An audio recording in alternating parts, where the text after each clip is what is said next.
livros empresariais.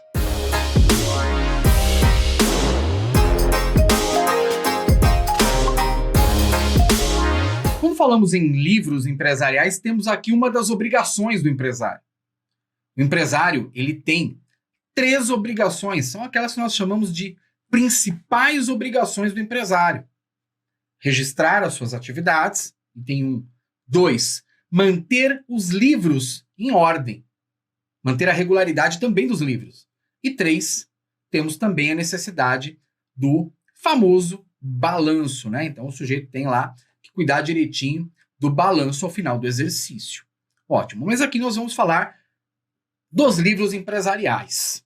Já falamos em outro momento sobre o registro e agora nós vamos falar sobre os livros. Os livros empresariais, eles são bem importantes, porque ali o empresário registra o cotidiano, o dia a dia. O livro mais importante e o único livro que todas as empresas, qualquer empresário deve ter, porque o próprio Código Civil oferece essa informação, é o chamado livro diário. O livro diário, ele pode ser aquele também que comporta todas as informações do empresário, mas, em vezes, para ter melhor organização, o empresário faz ali uma distribuição própria de livros. Ele diz o seguinte: eu não vou colocar tudo num livro só, não. Contas a pagar e a receber eu boto num livro. Aliás, ele pode até fazer assim, ó, eu coloco contas a pagar num livro, contas a receber no outro, contas correntes no outro livro. Ele pode fazer isso, professor? Pode, não tem problema nenhum, isso não mantém irregularidade. Mas aí ele terá mais livros para cuidar, mais livros para fazer a sua manutenção, mais livros para autenticar, tá bom? Não tem problema nenhum. O livro diário é importantíssimo. E existem outros livros especiais, como, por exemplo, livros fiscais, né? Então, pode ser que o direito tributário mande, né, por sua legislação específica, manter um livro sobre determinado assunto, tá bom? Ok, e nenhum problema, né? E aí esse livro terá, logicamente, ser aí seguido.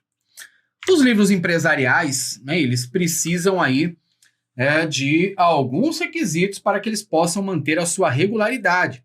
E aí veja você, a primeira ideia sobre isso é a chamada sigilosidade. Os livros são sigilosos. E por que, né, os livros devem manter sigilo? Porque ali estão uma série, né, de informações importantíssimas sobre a empresa, sobre a sua prosperidade, né? Então daí a sua grande importância. E muitas vezes nós temos ali segredos empresariais da manutenção de invenções, modelos de utilidade. Então o sigilo é um aspecto bem importante dos livros empresariais. Isso significa que os livros eles serão exibidos, em regra, de forma parcial. Por exemplo, se uma autoridade tributária quer ver os livros da empresa, ele precisa de um mandado pormenorizado. Mais do que isso, ele somente verá os livros específicos sobre determinado assunto. Ah, professor, mas eu ouvi dizer que um auditor fiscal chega lá e pede tudo, então ele faz errado. Ele abusa da autoridade. É por isso que aquele determinado empresário precisa de um advogado para dizer para ele, seus direitos também vão até a página 3, né, e não podem aí implicar, né, se afastar, né, de determinados deveres, que são inclusive constitucionais. E, aliás, o próprio Supremo Tribunal Federal tem uma súmula que cuida do assunto, que é a súmula 439. Então, as autoridades previdenciárias e fiscais somente devem analisar o livro em relação ao assunto que interessa. É uma autoridade, vamos supor lá, estadual, que quer fiscalizar o ICMS. E aí, se o empresário tem um livro próprio para o ICMS, é esse o livro que o empresário verificará. A não ser que exista algum outro livro que, por exemplo, confirme os recolhimentos. Tá, então também tem a ver. Tudo bem? Agora, um livro que não tem nada a ver com o recolhimento do ICMS, não tem porquê a atividade tributária, né, a fiscalização tributária, resolver mexer naquilo. Tá bom? Muito bem. Isso não funciona só para autoridades fiscais, mas também em juízo, né? O juiz, ele deverá, em regra, pedir a exibição sempre parcial do livro, somente aquela prova que se pretende conseguir. Agora, existem exceções para exibir o livro na sua forma integral? Sim. como, por exemplo, é o caso de uma empresa em falência. Tudo bem, porque aí não precisa mais manter sigilo, tá?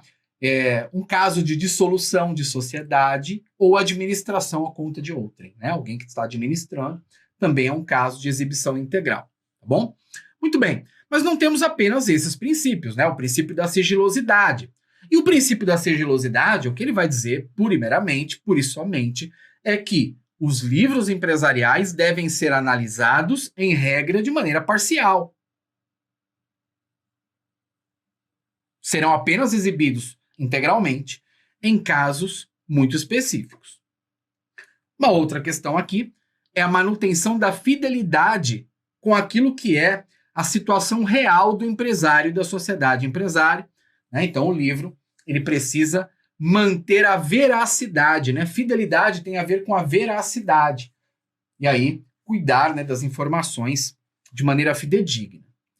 E, enfim, eles precisam, né, os livros precisam formalmente ter a chamada uniformidade temporal, ou seja, eles precisam estar em ordem cronológica.